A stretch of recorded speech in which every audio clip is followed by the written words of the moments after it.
The Adventurous Mouse.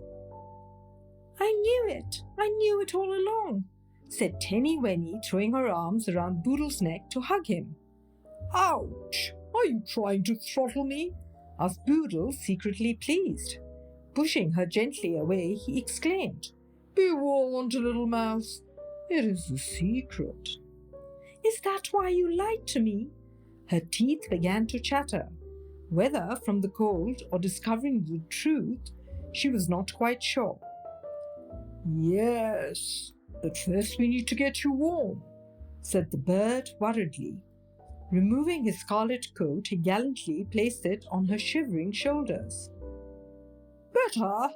He asked, looking terribly handsome in a red and blue rugby pullover. Yes, said Tenny Wenny, dumbstruck. By his kindness, in all her life she had not met such an erratic creature. Why is everything about you a secret? Her heart began to flutter as he looked at her. All in good time, little one, all in good time, said the bird, repeating himself to gather his thoughts. How could I have become so fond of her in such a short time? He wondered. I know, he murmured, clicking his fingers, struck by a realization. She reminds me of Fufu, my beloved spider bird. Did you say something? Asked the mouse, almost hearing him. No, said Boodle, shaking his head. Nothing important. What is important is that I need to know who told you. Huh? Asked Tenny Wenny cagily. Out with it, said Boodle, wagging his finger at her. It was wind, said Tenny Wenny reluctantly. He overheard someone shout your name this morning. Fiddle diddle, said Boodle, suddenly understanding. He called out to me as we almost crashed into a tree. We are both still getting used to driving the flying Lamborghini, he added sheepishly. Crashed into a tree? Repeated Tenny Wenny excitedly. How? And who is Fiddle Diddle? One question at a time, little one, said Boodle, wagging his finger at her. As you can see, we didn't crash, otherwise I wouldn't be standing before you. As for your second question, Fiddle Diddle is a giant firefly who happens to be my best friend. He saved the day by pulling the brakes in the nick of time. As we speak, he is hiding the Lamborghini away from prying eyes. Why? Why is he hiding the car? Asked Tenny Wenny, confused. Goodness me, you are such a mystery. I will tell you everything soon, but first things first. Where is that rascal Wind? Oh, please don't be angry with him, said Tenny Wenny, perplexed. The bird's mood was like a pendulum. It swung from softness to anger, and from kindness to rage. He was only trying to help me. Help you? Roared Boodle, incensed. How?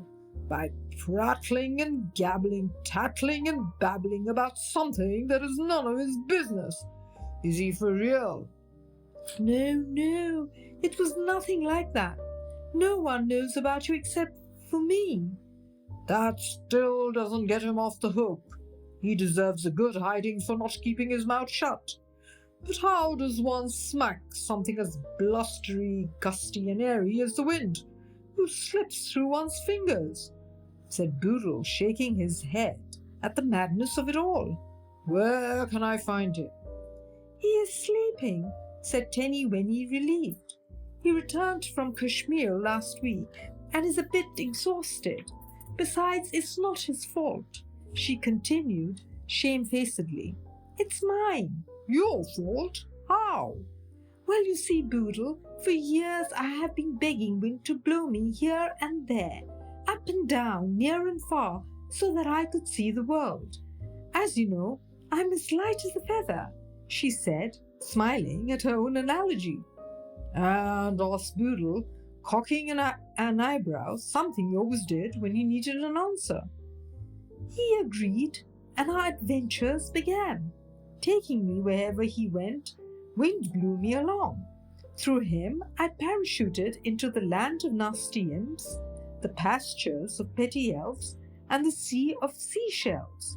I would love to tell you more, but I'm freezing. Hope I don't turn into a snow mouse, she added fuzzily, even in your coat. Yes, you will, said Boodle-Boo Cock, crossing the distance between them and pulling her to his chest. Is that better? He asked her tenderly. Thank you, that's perfect, said Tenny Wenny happily. Well, Boodle, she said, nuzzling into his arm, over time our travels grew more and more dangerous. Not that I am complaining, so please don't get me wrong, but when things began to spiral out of control, Wind had no choice but to put his foot down. Tenny Wenny, he said, you're too dear to me. Last week I almost dropped you into the jungle of hungry lions. Thank goodness I was able to blow you away from a hungry lion's mouth in time. Next time we may not be so lucky. No, Wind, I begged. I love our travels and have learned so much about the world and its people. You took me to the land of merry Jerrys, filled with merry hedgehogs. I loved their sharp tongues and prickly humour. Even the croaking toads of Toad Turf were a fun bunch.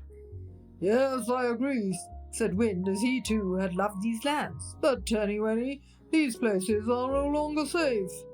I know, I cried. But life cannot be without risks. The island of impossible imps, the pastures of petty elves, and the land of grouchy gnomes are filled with miserable folk, and they don't even know it. I have to go back and teach them the meaning of happiness. Very brave, little one,